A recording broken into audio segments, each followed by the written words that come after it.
a week late. Yeah. Um, Obviously, for those of you who are fully aware or unaware of what happened, I was having some.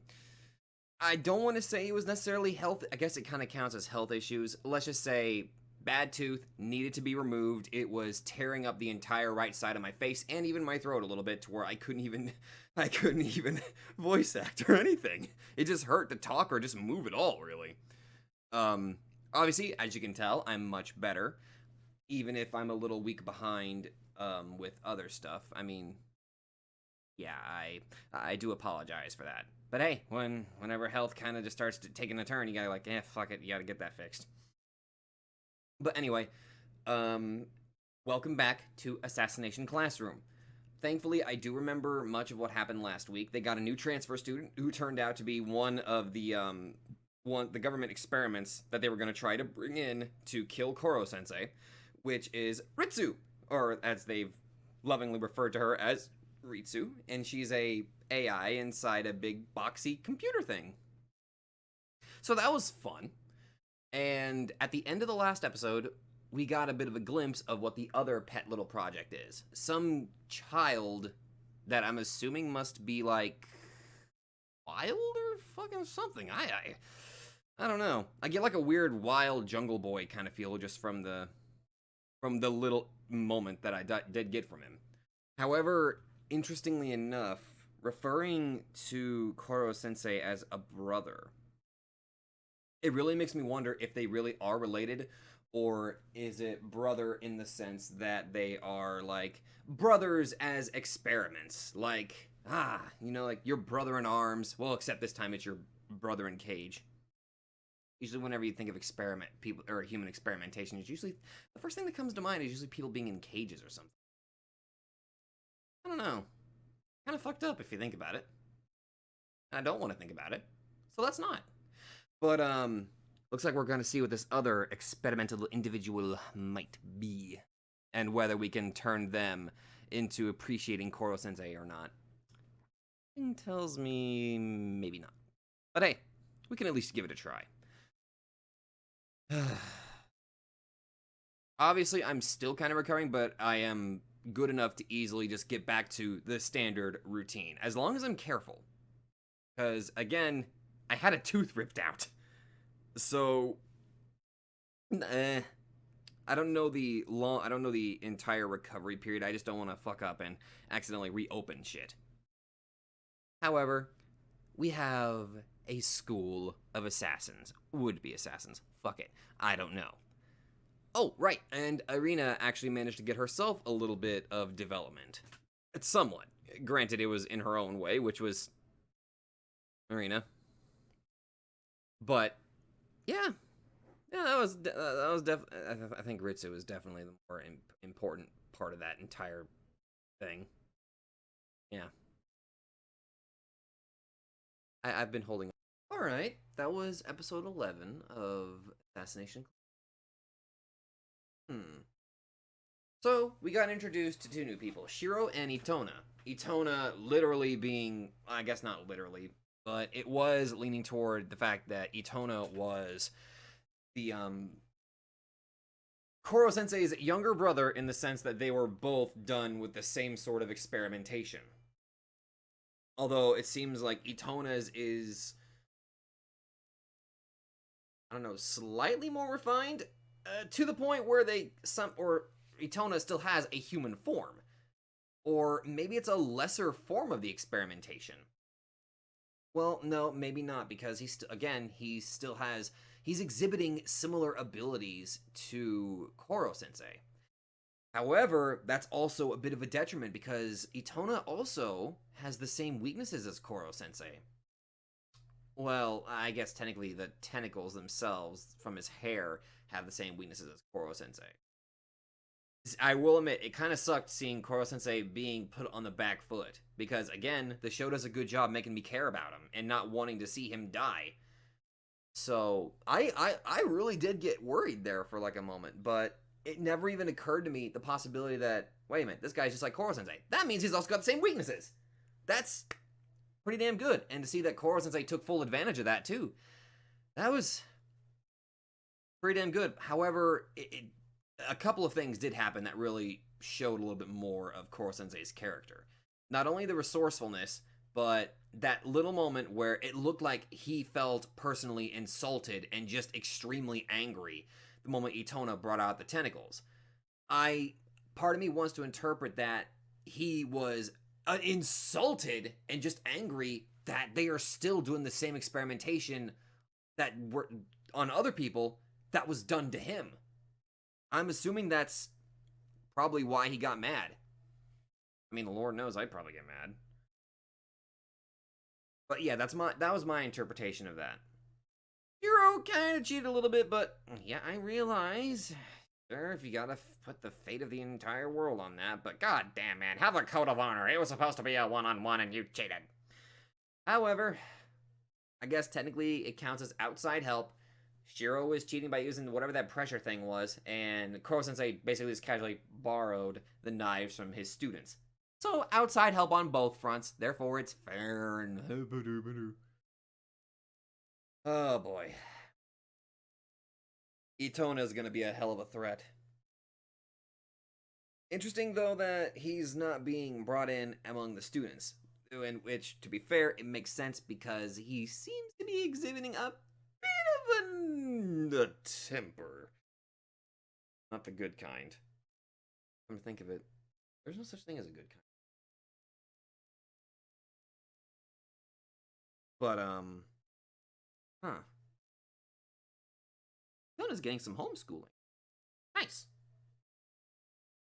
Hopefully there won't be issues. But anyway, I'm going to go hop into the next episode. I'm wondering how Itona is going to be, I don't know, handled throughout this particular show. I mean, he's extremely overpowered. So I'm really wondering how the students are even going to be able to catch up. Which, I guess that kind of is answered with them wanting to take after-school lessons from Kurosuma. Which, you know, that's good. I'm hoping that everything works out on that regard. Even though, if it does work out, that means there's going to be a higher chance of Koro Sensei getting killed, which I actually don't want to happen.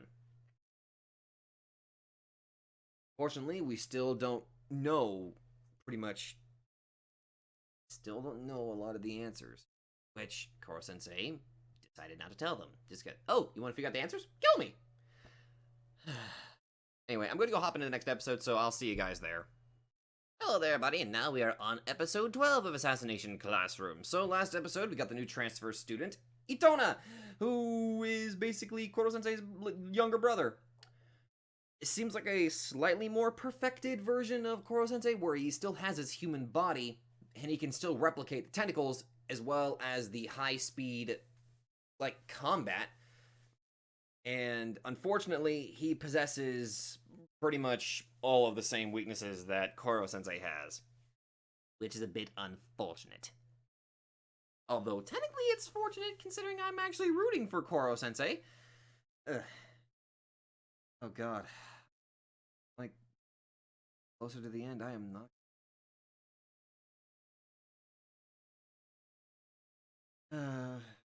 Think about it. However, the introduction of Itona has riled up the students to try to, once again, basically become better. And they stated it that they want to be the ones to kill their teacher, because they feel like it is their duty. And I'm kind of with them from a more symbolic sort of standpoint. Koro Sensei chose them. He did not choose the government pet projects. He chose them to be the ones to kill him. And I'm just basically a broken record at this point. I keep saying the most positive things, and unfortunately, it's starting to get to the point where a lot of the stuff that I am saying is not very transformative, which is actually a negative. I'm gonna try to stop repeating myself.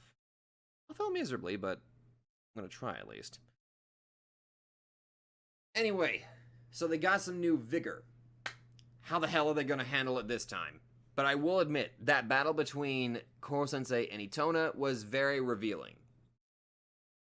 And I've already gone over seeing Koro-sensei getting legitimately upset at the fact that there's somebody else that's like him. Though I'm not, I'm guaranteeing it. My thought here is that he's not mad at the thought of somebody existing like him. He's mad at the thought that the same thing happened to somebody else that happened to him. And that pisses him off. That's my thought process. It also doesn't help that we had a little bit of a flashback to, I imagine, that woman from Koro-sensei's past. So,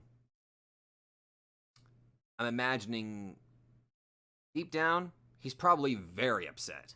That was a good episode. Okay, so today's episode, baseball.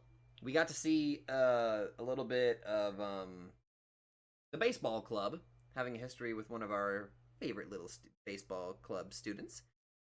And I was afraid. Okay, so there was a bit of a baseball tournament, and classes A, B, C, and D were allowed to go on the tournament, and Class E was relegated to just an exhibition match to the winning team. So it was, well, refer Shindo and the best team versus Class E, which we know that's really the best team anyway. Seeing Koro-sensei actually using a very interesting way of trying to teach them, like, by copying their star pitcher to try to get the students used to how he pitches. Very nice, very nice. The first part of the baseball game turned out to be pretty damn good because, hey, bunts for the win! And I gotta say, using the methods that the opposing team were using against them, very good. Very good callback to actually kind of like give them a taste of their own medicine and making it work significantly in their favor. I was honestly afraid that Class E was going to lose the baseball game, but no, they actually won because, well, they're actually trained to kill people, and normal people who aren't used to bloodlust, they can't handle that, can they? No, they cannot whatsoever. But yes, everything about that, so good. Absolutely. And seeing a sort of resolution between Shindo and the class, it was actually quite nice. No? Seeing that it seems like there's no bad blood and there's now a bit of a competitive spirit, like, hey, next time we'll be in high school. And I'm like, yeah, that was actually quite nice.